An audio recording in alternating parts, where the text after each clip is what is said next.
नमस्कार, मैं हूं अभिषेक त्यागी। क्या उत्तर प्रदेश की राजनीति में एक बड़ा फेरबदल होने वाला है?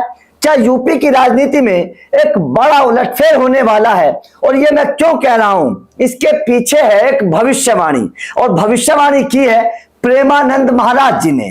क्योंकि आज के दौर में प्रेमानंद महाराज जी को कई तरीके से देखा जा रहा है। आप चाहे विराट कोहली की कामयाबी को देखिए या फिर किसी और चीज को, प्रेमानंद महाराज के पास जो जाता है वो तर जाता है, उसकी कामयाबी की शिखर पर पहुंच जाता है। और यूपी के इस वक्त डिप्टी सीएम ब्रजेश पाठक प्रेमानंद महाराज जी के पास पहुंचे।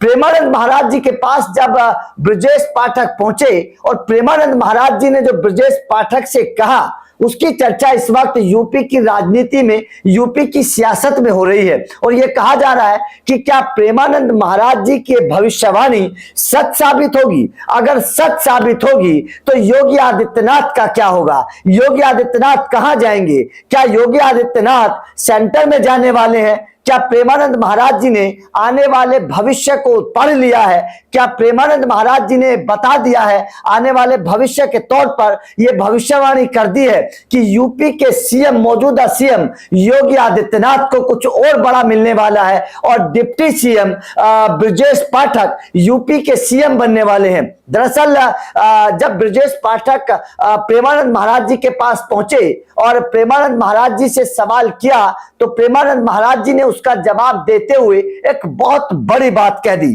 प्रेमानंद महाराज जी ने कहा कि आप परेशान मत होइए, जो आपके पास है आपको उससे ज्यादा मिलने वाला है। आप लोभी मत बनिए, लालची मत बनिए, किसी से डरिए मत। आपके पास जो इस वक्त है भगवान ने आपके लिए उससे ज्यादा रखा हुआ है। अब जैसे ही प्रेमानंद महाराज जी ने ब्रजेश पाठक को यह आशीर्वाद दिया, ये बात कही, तो यूपी की सियासत में और प्रेमानंद महाराज जी को मानने वाले लोगों में एक चर्चा शुरू हो गई है कि अगर डिप्टी सीएम से ज्यादा बड़ा पद ब्रजेश पाठक को मिलेगा तो जाहिर तौर पर वो यूपी के सीएम बन सकते हैं। और अगर ब्रजेश पाठक यूपी के सीएम बनेंगे तो फिर योगी आदित्यनाथ कहां जाएंगे? तो यहां पर यह भी चर्चा शुरू हो गई है कि अगर ब्रजेश पाठक, और वैसे इस वक्त ये चर्चा भी चलने लगी है कि योगी आदित्यनाथ को बीजेपी का अध्यक्ष बनाया जा सकता है। इस वक्त गाए बगाए बीजेपी में इस तरीके की भी चर्चाएं हैं कि योगी आदित्यनाथ अब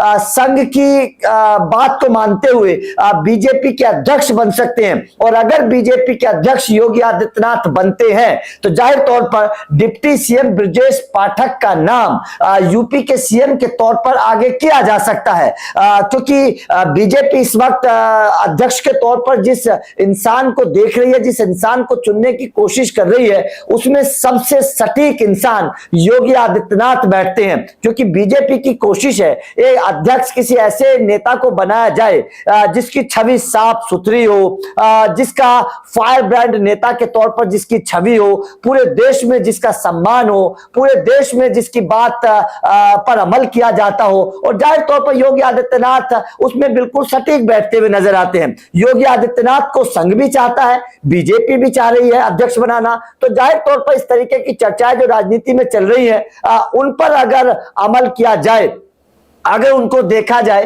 तो योगी आदित्यनाथ पहुंच जाएंगे सेंटर में, वो बीजेपी के अध्यक्ष बन जाएंगे। और जाहिर तौर पर उसके बाद में यूपी को एक नया सीएम चाहिए, तो हो सकता है कि ब्रजेश पाठक यूपी के नए सीएम बन जाएं। वैसे भी महाराज जी की जो भविष्यवाणियां हैं वो अक्सर सच साबित होती हैं। विराट कोहली को उन्होंने बोला था, विराट कोहली की फॉर्म भी आ गई, आरसीबी खिताब भी जीत गई। और जाहिर तौर पर जिस तरीके की इस वक्त महाराज जी की बातें चलती है या महाराज जी की भविष्यवाणी या उनके आशीर्वादों को अगर देखा जाए तो सच साबित होते हैं। तो क्या अब ब्रजेश पाठक यूपी के नए सीएम बनने वाले हैं? क्या योगी आदित्यनाथ वास्तव में बीजेपी के नए अध्यक्ष बनने वाले हैं? ये एक चर्चा इस वक्त शुरू हो गई है। आपका इस खबर पर क्या कहना है, कमेंट करके बताइएगा। क्या आपको भी लगता है प्रेमानंद महाराज जी की भविष्यवाणी पूरी होगी और ब्रजेश पाठक यूपी के सीएम बनेंगे और योगी आदित्यनाथ बीजेपी के अध्यक्ष? कमेंट करके बताइएगा। वीडियो अच्छी लगी हो तो लाइक को शेयर जरूर करिए, चैनल को सब्सक्राइब करिए, अपडेट मिलते रहेंगे। Thank you very much.